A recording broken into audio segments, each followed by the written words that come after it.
Hello दोस्तों, कैसे हो आप सब। एक बार पुनः स्वागत है हमारे अपने YouTube channel Shiv coaching classes पर। दोस्तों आज की इस वीडियो में हम डिस्कस करेंगे क्लास 12 बायोलॉजी एनसीईआरटी चैप्टर 13 में देखिए दोस्तों, आज का जो हमारा टॉपिक है वो है हाइलोफाइट्स या दलदली पौधे। ठीक है, क्या दोस्तों, हाइलोफाइट्स या दलदली पौधे, इनको हम मैग्रोव पौधे अथवा लवणोद्भिद पौधे भी कहते हैं। ठीक है, इसके पहले दोस्तों हमने मरुद्भिद तथा जो हाइड्रोफाइट्स या जलोद्भिद प्लांट है उनके बारे में देख लिया। यदि अभी तक आपने नहीं देखा है तो प्लेलिस्ट में जाके आप देख सकते हैं। तो आइए दोस्तों सीधे वीडियो को स्टार्ट करते हैं। देखिए सबसे पहले तो इसकी डिफिनेशन देखते हैं कि हाइलोफाइट्स या दलदली पौधे बेसिकली होते क्या हैं।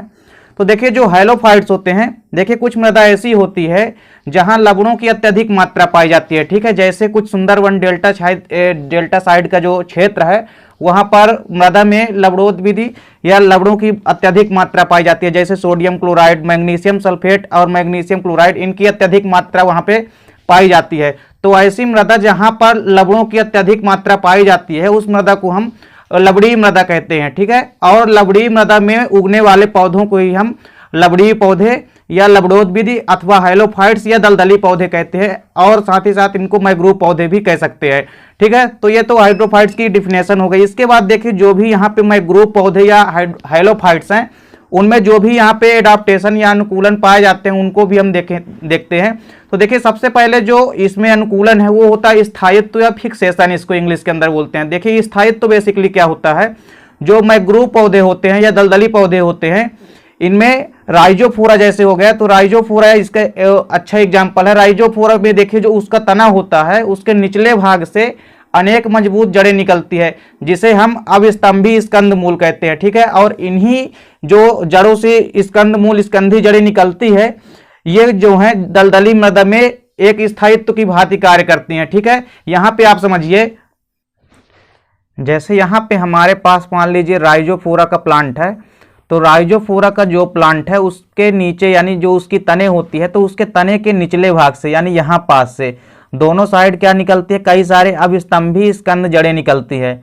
और ये जो अवस्तंभी स्कंद जड़ें निकलती है ये जड़ें क्या करती है, जमीन से क्या करती हैं, ये पौधे को बांधे रखती हैं। ठीक है, तो इस प्रकार से ये जमीन को एक सहायता प्रदान करती हैं पौधे को जमीन से। तो इस प्रकार ये एक अनुकूलन होता है स्थायित्व प्रदान करने के लिए, किसमें, मैग्रोव पौधों में या दलदली पौधों में।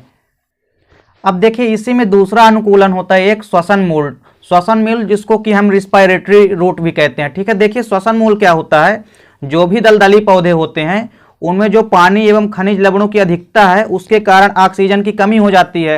अब जब ऑक्सीजन की कमी हो जाती है तो ये मैग्रोव पौधे की जो जड़ें होती है ये दलदल से बाहर निकल आती हैं, और जब दलदल से बाहर निकल आती हैं और एक खूंटे नुमा जैसी संरचना बनाती है, और इसी खूंटे नुमा संरचना को ही हम क्या कहते हैं, श्वसन मूल या न्यूमोटोफोर कहते हैं। तो देखिए न्यूमोटोफोर का मतलब होता है ये निकल के क्या करते हैं, लवणीय जो पौधे होते हैं ये ऑक्सीजन की कमी कर देते हैं।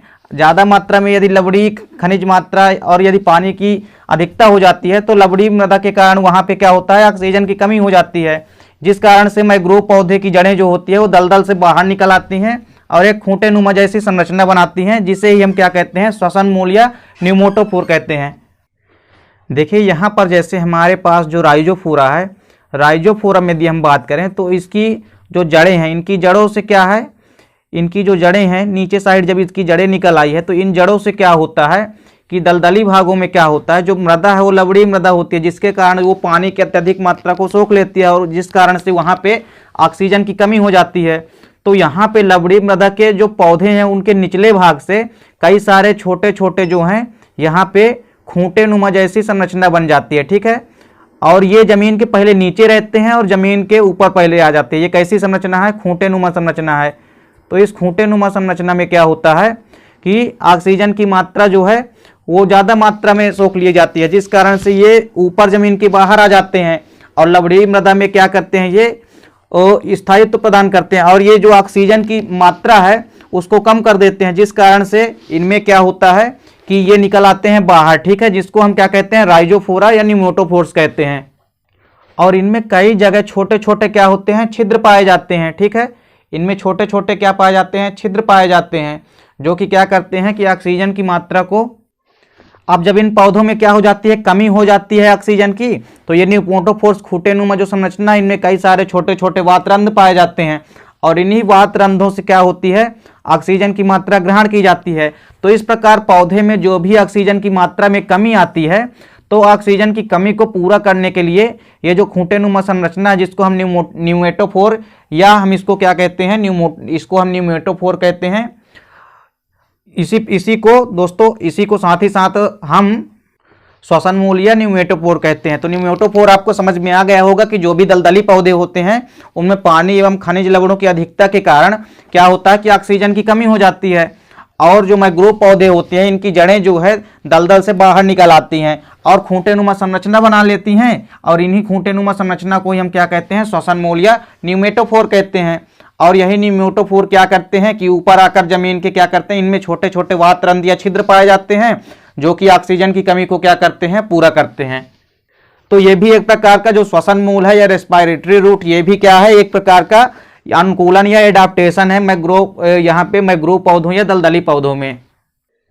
अब देखिए जो मैंग्रोव पौधे हैं उनमें जो तीसरा अनुकूलन होता है वो क्या होता है, अंकुरण एवं जरायुजता, या इसको हम विविपेरी भी कहते हैं। ठीक है, तो देखिए जो अंकुरण एवं विविपेरी है ये क्या होता है, जैसे देखिए जो अधिकांश मैंग्रोव पौधे होते हैं या जो दलदली पौधे जो होते हैं, उनमें पौधों में जो बीज है वो फल के अंदर रहते हुए ही क्या करते हैं, अपने मात्र पौधे के ऊपर ही अंकुरण प्रारंभ कर देते हैं। यानी ठीक है, यानी जो मैंग्रोव पौधे हैं उनमें जो बीज पाए जाते हैं वो फल के अंदर रहते हुए ही अपने मात्र पौधे के ऊपर क्या करते हैं, अंकुरण प्रारंभ कर देते हैं।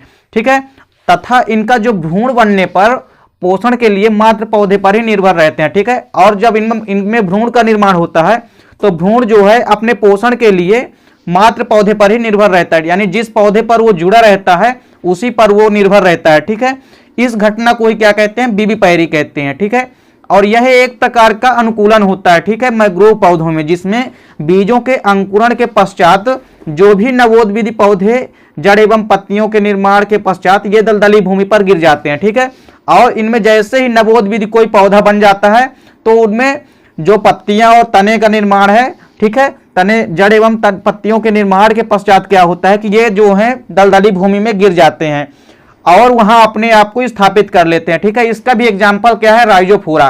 ठीक है, क्या कहा दोस्तों हमने, जैसे देखिए यहां पर हमारे पास एक पादप है। ठीक है, जैसे राइजोफोरा का मान लीजिए हमारे पास यहाँ पे प्लांट है। अब इस राइजोफोरा प्लांट में ऊपर की साइड क्या है, इनकी पत्तियां बनी हुई है। ठीक है, कई सारी यहाँ पे पत्तियां बनी हुई है। अब इन पत्तियों में देखिए जो इनका जड़ भाग है यहाँ पास से, इसके जो तने का लास्ट भाग है यहाँ पास से देखिए इनमें क्या लगा हुआ है, इनमें यहाँ पे फल बना हुआ है। ठीक है, और इन फल के अंदर देखिए कई सारे इसके कई सारे यहाँ पे बीज बने हुए हैं। ठीक है, तो इनका जो बीज है वो फल के अंदर ही यहाँ पर क्या होता है, अंकुरण करना प्रारंभ कर देता है। यानी यहीं पे क्या होता है, ये जर्मिनेट होने लगता है या अंकुरण होने लगता है। तो फल के अंदर ही बीज जो है अंकुरण होने लगता है। अब जब इस बीज के अंदर, इसके बीजांड के अंदर जब भ्रूण बनेगा तो भ्रूण जो है वो मात्र पौधे पर ही पोषण के लिए निर्भर रहता है। यानी इसमें जो पोषण है वो मात्र पौधे के द्वारा ही अटैच रहता है और मात्र पौधे के द्वारा ही ये पोषण प्राप्त करता है। ठीक है, और आगे चल के क्या करते हैं कि इनमें जब फल अच्छे से विकसित हो जाते हैं तो ये क्या करते हैं, अच्छे से जर्मिनेट होने के बाद ये दलदली या मैंग्रोव भूमि पर गिर जाते हैं। ठीक है, और वहां पे गिर जाने के बाद ये जो बीज है वहां पे पुनः स्थापित हो जाता है और वहां पे एक नया पौधा जो है तैयार हो जाता है। तो इस प्रकार से दोस्तों ये भी एक अंकुरण होता है, किसमें, जरायुजता या विविपेरा के थ्रू। ये भी मैंग्रोव पौधे या दलदली पौधों या हाइड्रोफाइट्स या लवणोद्भिदी पौधों में एक प्रकार का अनुकूलन होता है।